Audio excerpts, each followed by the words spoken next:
Hello, everyone. Welcome to the St. Nicholas podcast, where we talk about learning that connects, inspire, and transform lives. Today, we're diving into one of the most important topics in the PYP program, assessment. It's a hot topic, isn't it? We're going to talk about what does it mean, how does it connect to other things, and how do we develop and design assessment at St. Nicholas School. And here joining me today, I have Ms. Waller, Primary Pedagogical Leader. Welcome. Hi, Jessie. And Ms. Donato, Early Years Pedagogical Leader. Hi. Hi, guys. How are you doing today? Very well, thank you. Ready to talk about one of the most important topics we got at school? Ready. Nice. So good to have you guys over. Thank you so much for coming. So we're going to start like we design our PYP workshop with the how, the what, and the why. How do we assess? What do we assess and why do we assess? Is that really important? Is that like an important element in the primary program? Do we have to assess kids?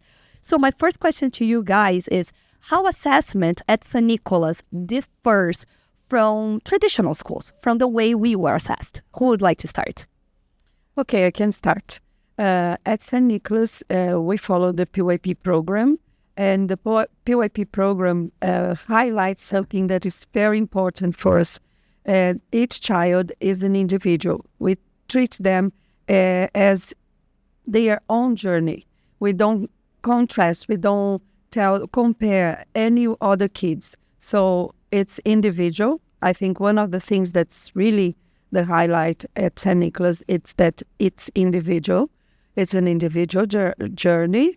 The other aspect that I think is very important for us to highlight is that the child is part of their assess. So they have ownership of this progress and the process that they are in. So this is something that really calls the attention.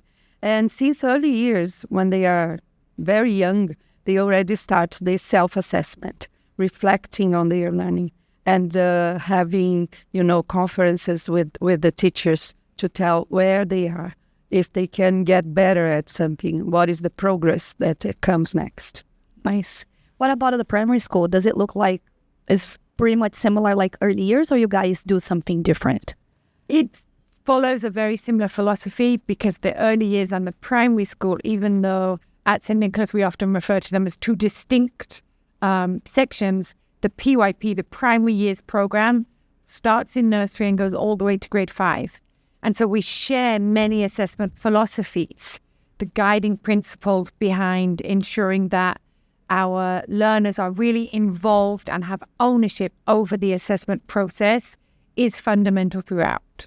So we really feel, building on what Marta said, that assessment should be a part of the learning process. It's not something that comes at the end. And it's something that we do with learners, not to them. It is theirs. They have ownership over it. They own it. And we support them in that journey. I see. Thank you, guys. Like, thinking a little bit about my personal journey as when I was a student, that was a couple of years ago. Like, I always felt I didn't understand the purpose of it. To me, it was just like, we have to do tests because we have to be tested, and this is what going to show our parents what we are learning. It feels like the purpose of it here, it's slightly different, isn't it? Yes, exactly. It's an ongoing process. It's not something that, like Sam was telling us, it's not something at the end of the year or the semester you have to do a test and that's it. It's something that is ongoing. It's daily basis. We talk to the kids. They reflect on it. They have the opportunities to really think what's going to be their next step. So I think this is something that differs a lot from the other schools. Nice. Very nice. And how does it connect to inquiry-based learning and the learner profile? Like, those are part of the 5 essential elements of the PYP program. Do you assess all of them, or you assess things in particular? Like, we just assess this, or we don't ever assess that? Inquiry and being an inquiry is a really interesting thing to mention when we think about assessment, because we want children and learners to inquire about the world, but also inquire into themselves and be curious about themselves as learners. So we want them to question, what are my strengths and how can I utilize those? And what are my challenges? And how can I use my strengths to support my challenges? Where am I? And what progress have I made? What helped me make that progress? What are my next steps? And so we want them to inquire into themselves as a learner, and we support them on that journey. And that really aligns with our assessment philosophy, that it's about them as individuals. It's their learning journey. And we compare them to themselves, and their individual progress is important. And we look at their progress holistically. You mentioned the essential elements. We are assessing and inquiring into their knowledge, yes, but their skills, the approaches to learning, their communication skills, thinking skills, research skills, self-management skills, and the learner profile. How are they being inquirers? How are they being thinkers? How are they being principled? Many of those things rely on their self-assessment and their self-reporting. But we really look at them holistically in order to identify what we can utilize and how we can best support them to reach their next steps. Very nice. And since also in the early years, the approaches to learning the ATLs is something that is really important when we are working with the little ones, because it's play-based, and we really focus on the way they learn in terms of all the ATLs and the way they develop these skills. But also the learner profile, it's something that is part of their life, isn't it? It's the way we treat this, the language itself. And since they are very young, we start teaching them, what does it mean to be caring? What does it mean to be a risk taker? And they take home these words and things, and they use. The other day, one of the students in kindergarten 1 turned to the mother and said, "Well done, you were a risk taker." And then the mom said, "Oh, thank you, but why was it? You hate to drive at night, and last night I know that you were by yourself driving home." So it's something that they learn. So this is very important because it's part of their life. No, and you can tell it's authentic and it's meaningful, right? When the kids are using it outside the school wall, it's like, wow, you understand the why behind it. Because it feels like, from my personal journey, as I mentioned before, it always felt like, oh, I had to do this because it was going to inform someone else. I never felt part of it. I never felt like it was co-constructed with me. I never understood the importance of it. So now that we unfolded and we unpacked the why, let's move on to the what. Like, as you guys said, you assess all the 5 elements according to the nature of the units of inquiry. But what kind of tools and how the assessment is designed by the teachers? What do teachers use? Do they only use tests, or they don't even use tests? Well, the PYP program tells us that the biggest part for our assessment, the 2 aspects that are really big, are the documenting and observing.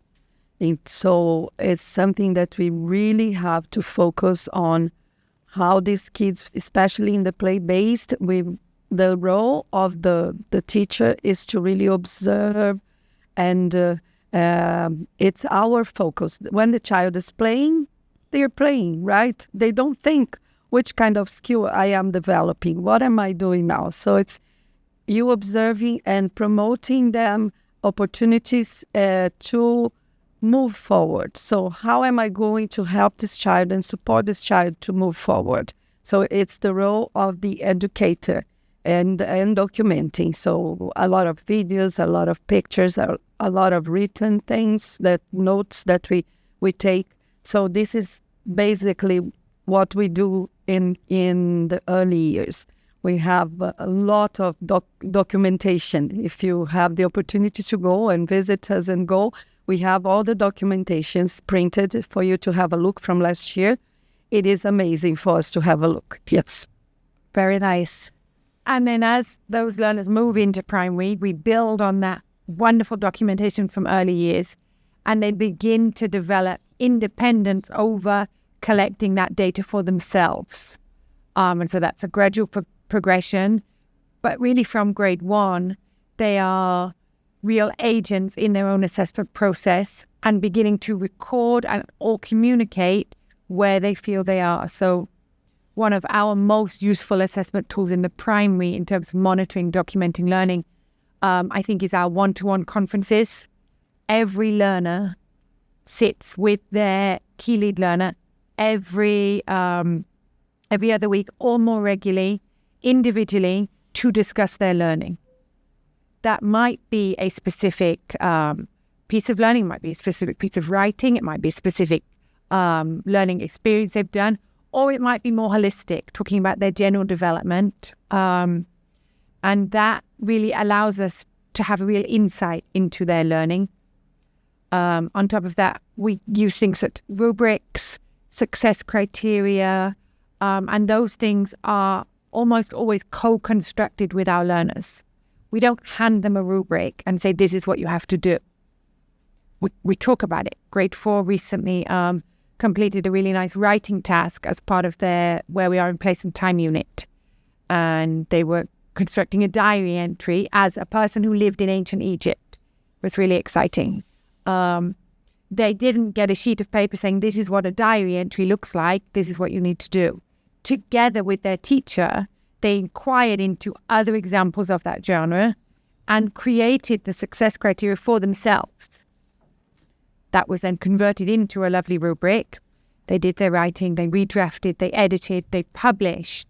And then at the end, they self-assessed themselves against that success criteria and then sat with one of the teachers in the team to go through that together. They sat individually with their writing and the success criteria to identify where they had really succeeded and made progress and what their next steps were. And so it's that kind of thing that assessment is not done at the end to tick a box or to inform something, a grade.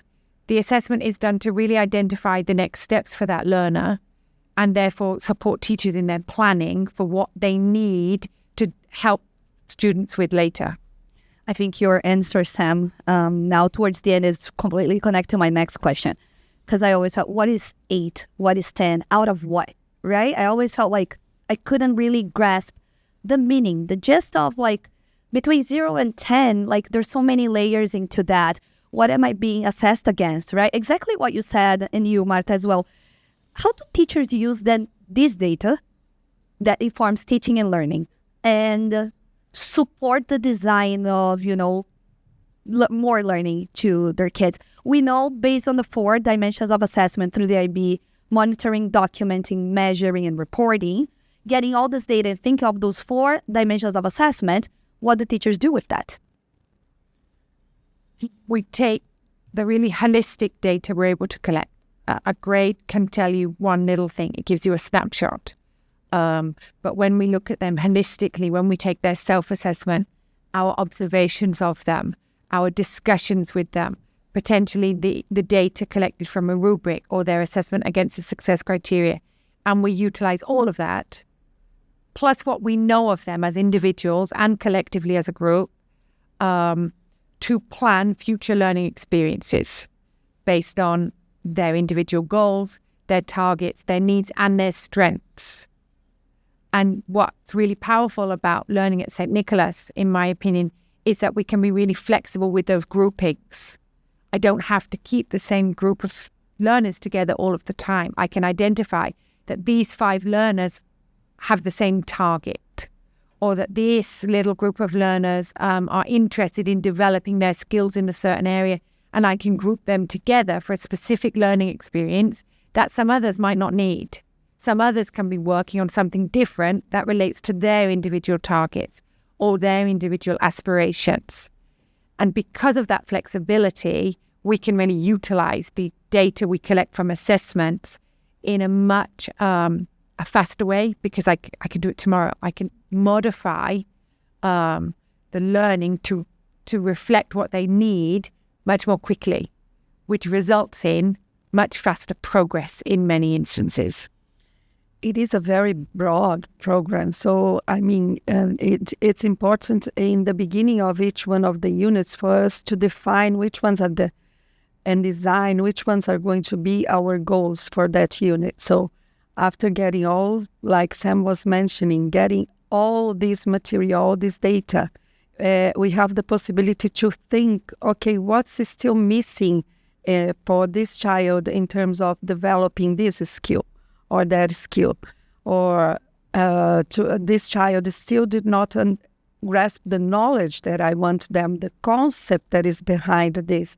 So, I mean, this is something that we always have to have in mind. Also, I totally agree with Sam. It's having the opportunity to have different groups and grouping children in a way that one can help the other. We have a lot of this in the early years. Like we have children that are in different stages, and we place them with intention for them to help the others. The children, they tend to listen much more when a friend is telling them what and how to do the things, and really teaching this child not to do for the friend, but to help the friend to understand. So since very little, and also in tiny tots and nursery, that they are all together there on the floor, the same floor, they do share a lot of experiences, and they do learn with each other. The little ones with the big ones, and the big ones with the older ones with the little ones, because we believe that children are not age appropriate. They are in different stages. So we believe that it's not a term of like at this certain age the child should be doing this. Okay, us as educators, we know, and we have documents, and we have a learning continuum. That was something that was designed by the group of coordinators and some teachers and things involved.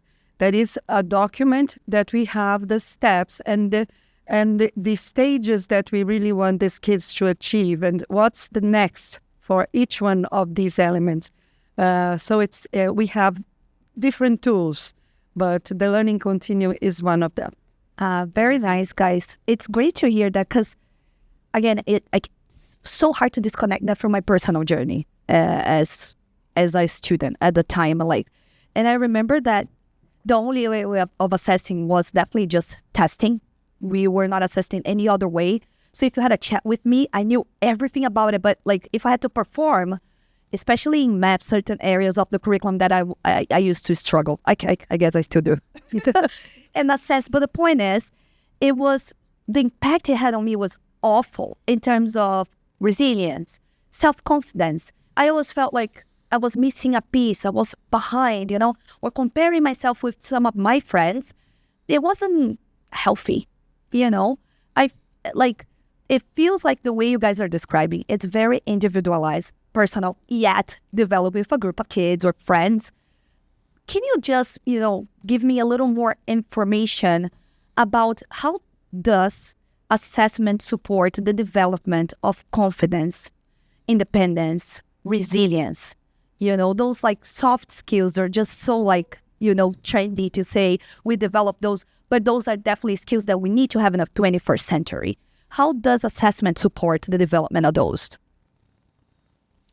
You don't have the feeling of failing, because there's no tests that you're going to receive that grade and say, "Oh, 2? Really? 2 out of 10? So it's something that really frustrates the child itself. So not having this kind of tool to really promote and understand this is the way we assess in school, I think this is something that really brings to each one of the individuals that they know they will have another chance and the next step, and there's no comparison. So each one in their own path. So I think this promotes a lot of their self, confidence, and feel that they are able to do things that they can do their own. Yeah, I agree. And I think that experience that you described, Juicy, is so far away from the experience of learners at St. Nicholas. The assessment tools that we use are not something outside of their everyday learning. It's not, today's a test sprung on them to surprise them. It's part of the learning, and it's designed to allow them to really demonstrate what they can do, what they know, and how they understand things are connected. And so I believe if you ask many of our learners in the primary school, tell me about your assessments, I'm not sure they would necessarily have much to say. I don't think they would recognize many of the experiences they go through that our educators are using to assess their learning. They would recognize the term self-assessment.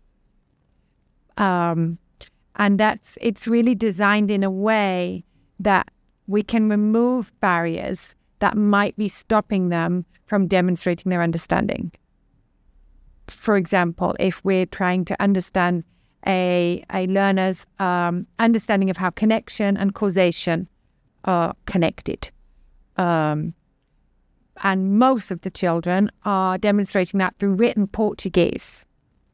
A child who's just arrived in the country, who doesn't speak great Portuguese yet, or his written Portuguese is still going to be a barrier, would have difficulty demonstrating their understanding of connection through written Portuguese.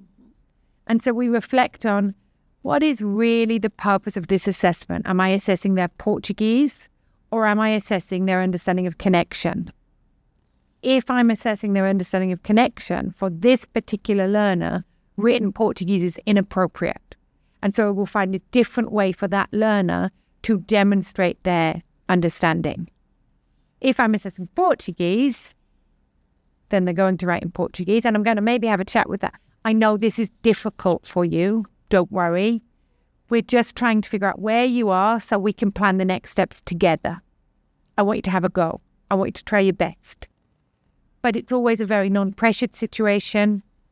And they understand the purpose. Our learners, I would be very surprised to hear anybody say, I'm doing this because Miss told me to. Mm-hmm. They'll tell you why they're doing it. I'm doing this because I'm looking at my understanding of connection, or I'm showing how I've developed my communication skills. They understand the purpose, and I think that's really important, because then even if it does not go so well, even if it is an area of challenge for me, I understand that it's part of my growth process. As you guys were speaking about it, assessment and everything, I couldn't stop thinking with the hat of a parent, right?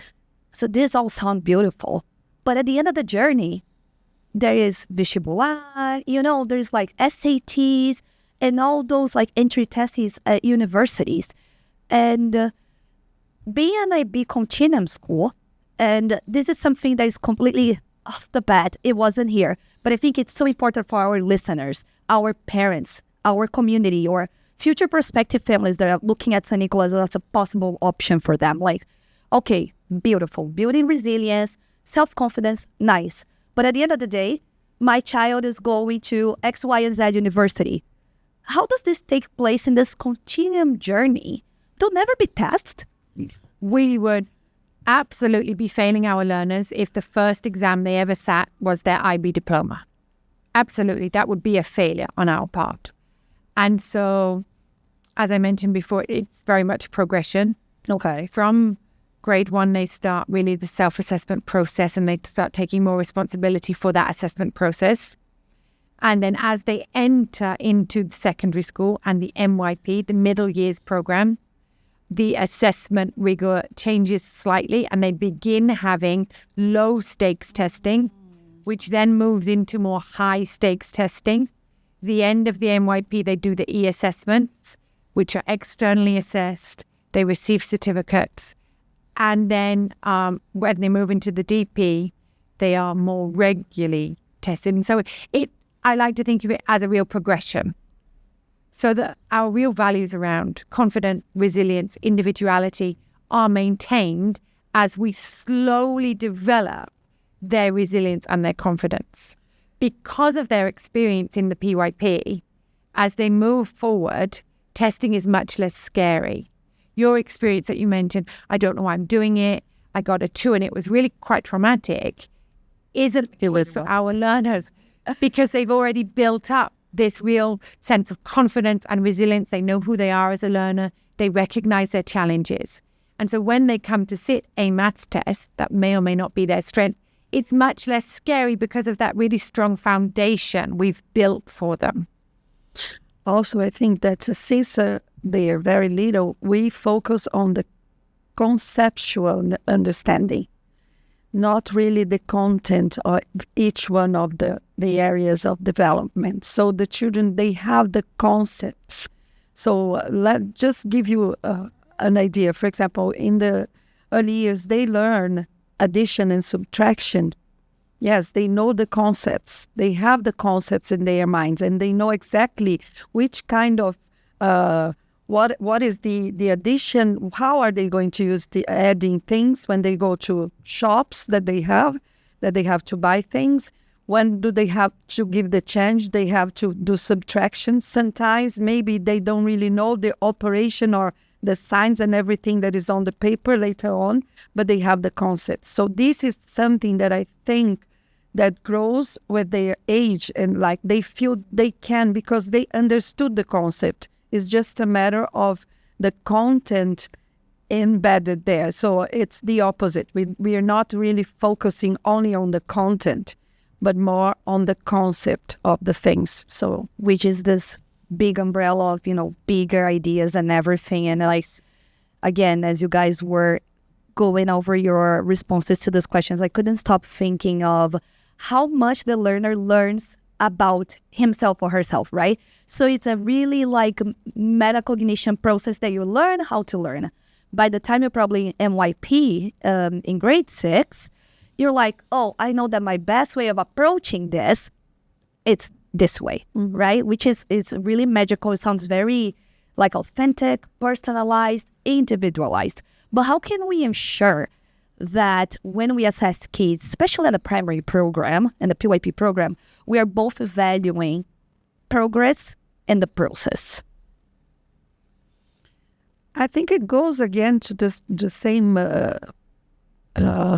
perspective and things that we have been addressing. It's daily. It's not something that it's the end of the semester, the end of the unit. It's something that is ongoing. Therefore, it's every day.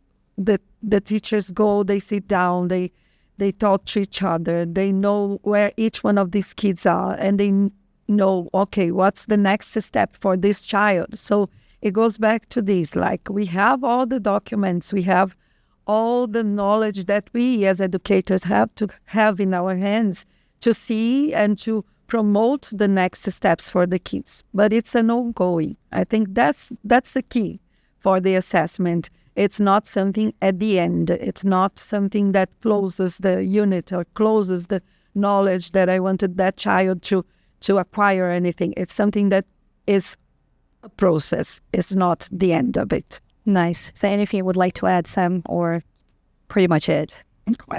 That pretty much summarizes it. I think as they progress through towards the end of PYP, we start to look at some summative type assessments, but always in the view of, okay, we've ended this little bit of learning. We've had continuous assessment and growth discussions throughout. We've ended this little bit of learning. How does that inform our next steps? So it's always about the next step. It's always about, okay, this is where we are. What's next? That helps the learner identify where they need to work on and what might help them. And it helps the educators plan what's next for them. Very nice. We are moving towards the end of our podcast. Oh, sure, our listeners are like, oh, we want to hear more, It's just so much fun as a parent. Like, again, it's hard to be, I'm hosting it, but I'm also a primary pedagogical leader as well. So I'm trying to put like both hats on at the same time. But if you guys I'm trying to think of one of those like amazing Project Zero, like Harvard thinking routines.